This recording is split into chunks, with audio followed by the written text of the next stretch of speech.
Civil society coalition of that's on audit in Nigeria have expressed disappointment over the handling of the financial, operational and administrative independence of the Office of the Auditor General for the Federation, being the foremost accountability institution in Nigeria. The coalition also emphasized the need for the committees on public accounts at the National Assembly to ensure they publish their recommendations and resolutions on reports of the Auditor General for the Federation that have been conclusively reviewed. Of utmost importance to the group is the transition issue at the Office of the Auditor General for the Federation and the absence of an audit bill in Nigeria. The peculiarity of the audit bill is that the President did not communicate to the National Assembly the reason for not assenting to the bill.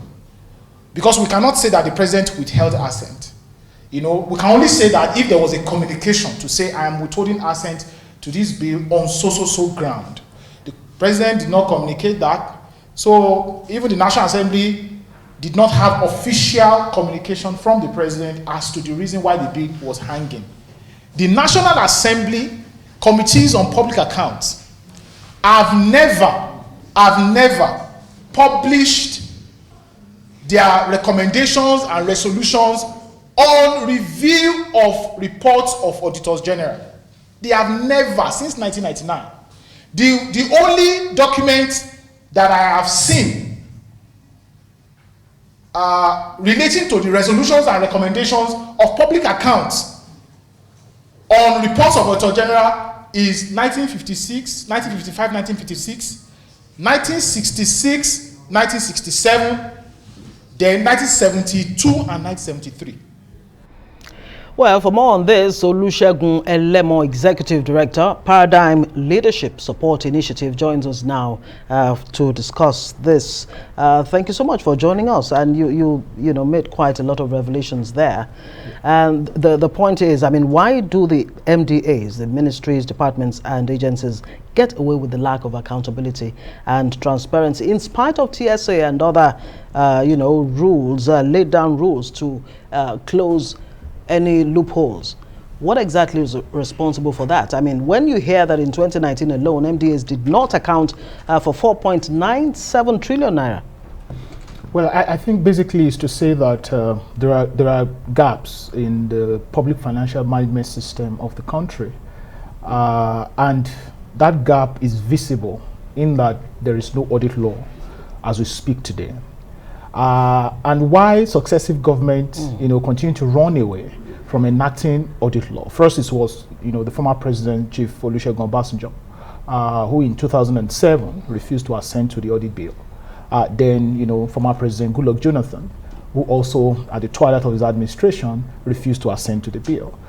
Then again, you come down to, the current president, President Buhari, who in 2019, after the 8th Assembly, passed the bill, did so much work with development partners and civil society, sent the bill to him in January, prior to the elections of 2019. Also refused to assent to the bill. But you know that usually when the president declines assent, he communicates officially to the National Assembly as to the reason why he is refusing assent.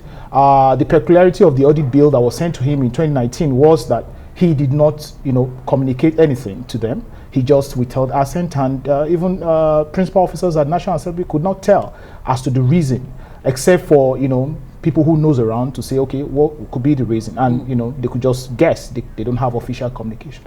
But, going to the question as to why, MDAs continue, and I saw the clip where, ICPC is now, charging the National Assembly to do the needful. Is to say that, for instance, in 2019, even the report of the Auditor General, let me say in 2018, 617 billion was not accounted for by MDAs. In 2019, 455 billion was not accounted for. Nobody's asking all of those questions.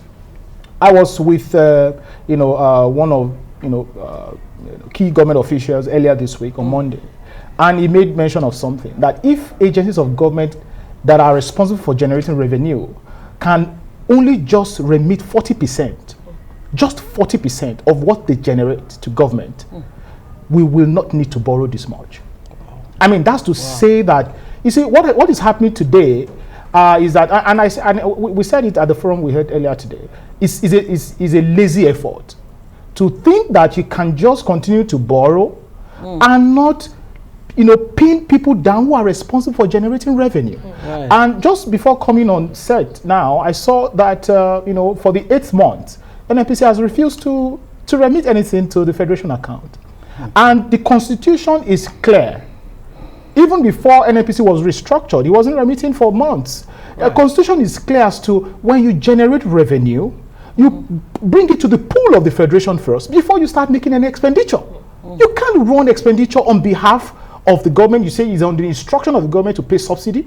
No, it's not done. You are abusing the provisions of the Constitution, and that's a criminal you offense. have covered the NNPC a number of times. I mean, are you even aware of why the NNPC would not be remitting to the these reports keep coming up over and over again. There was a time when I think a counter, or a response to that did come up, from the CBN, or rather from the NNPC at some point, and then that was actually shoved to the side as we wait to see how that really plays out. But from what you're saying, Shegu, clearly the audit law is important in the fight against corruption. My question now is, with the president yet to assent to that bill, we have the 9th Assembly winding down, we have the president leaving in May 2023. Do you think anything can be done between now and May 2023, especially when you take into consideration the revenue shortfall, the debt burden, the expenditure inefficiency we are in as a country? That's why we need to move fast. And I saw the vice president 2 weeks ago in the US, requesting for debt relief. Now this week, the president is at the United Nations General Assembly, requesting for the same thing. It looks like a script that the government of the day is playing. I mean, there is now a consensus that the country is in a fiscal crisis. Right. Now, what do we need to do? We have about, give or take, about 8 months left for the administration. The National Assembly needs to swing into action. And what do they need to do? We probably have to get an executive proposal proposing the audit bill afresh. The president knows why he did not assent to it in 2019. So it's clear to the president. Whoever is advising the president, whether the attorney general or whoever, knows why they did not assent to that bill. So it's clear to them. So let them propose it. And if they're not going to propose it, then the National Assembly can quickly move, through a private member sponsored bill. Let them, sponsor the bill afresh, accelerate legislative activities around it. And that can be done. Usually the president proposes the budget around about October, and the budget is signed before December 31st. How does that happen? So if the budget can be can be proposed and signed, and it goes through the normal, regular legislative activities, first reading, second reading, public hearing, and the third reading, and then it's passed, and then it's sent to the president, and in 3 months you get that done, then you can get the audit law. So once you get the audit law, the Office of the Auditor General is strengthened. The Office of the Auditor General will then now have area oversight over all the MBAs, over 1,000 of them, and then the revenue generating ones, he can, pin them down, and then they bring in the money, and we can limit the debt burden. So this audit bill you talk about, what are the key points really that should be in that bill, or that are in the bills, the ones that have been turned down before? And then you talk about the Auditor General. Let's even talk about the process of appointing the Auditor General and the issue of their tenure. Well, as to some of the key provisions, it's a very is a comprehensive bill. We can't go over all. That's why I talk about the key ones. Key provisions is that, for instance, the Auditor General can also charge accounting officers of MDAs. And once, for instance, where you used to have the Auditor General just say that so amount of money should be recovered, the Auditor General can recover that to your benefits, to say that your salaries, your emoluments can now be surcharged directly. So when you know that, you be careful. Another thing is that there is not timeline. The specific timeline as to when the Accountant General submits the reports, the financial reports to the Auditor General, and then the timeline when the Auditor General should submit the reports to the National Assembly. There's also a specific timeline for review of reports of the Auditor General, and then there are express instructions as to how the public accounts should treat the recommendations and their resolutions on reports of the Auditor General, which should come. If you are reviewing public accounts, the findings should be made public. Absolutely. So these are express instructions. And then again, is that the Auditor General can now issue arrest warrants. That is, so you can see the Auditor General now has full powers to do its work. And when somebody knows that there's someone somewhere who has this amount of power to check me, to, put me on my toes, then such person will be careful. Yeah, but when you want to address the issue on, of his yes, on appointment, the appointment of the Auditor General. You see, one of the issues that we're faced with today in the country is that, for instance, the Auditor General that just retired, spent barely 18, 19 months. It's not healthy, for the office of the Auditor General, being the foremost accountability institution. Usually you have, in other countries, we're not even talking about the US or the UK, that you even have Auditor General spending as much as 6, 7, 8 years. But even countries, that are close to us here, Kenya, Sierra Leone, South Africa, right. You have, the limit you have is 4, 6, 8 years that the Auditor General spend, because they need time to implement fiscal reforms, drive fiscal policies that will enhance accountability for the country.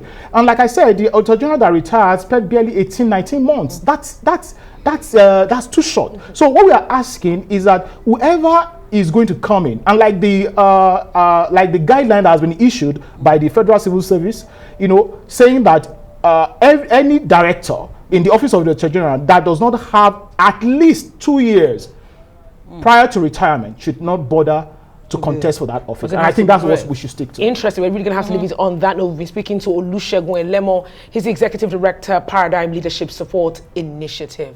Do stay with us here on Arise News. We'll be back after this break with all the rest of the day's news. Don't go away.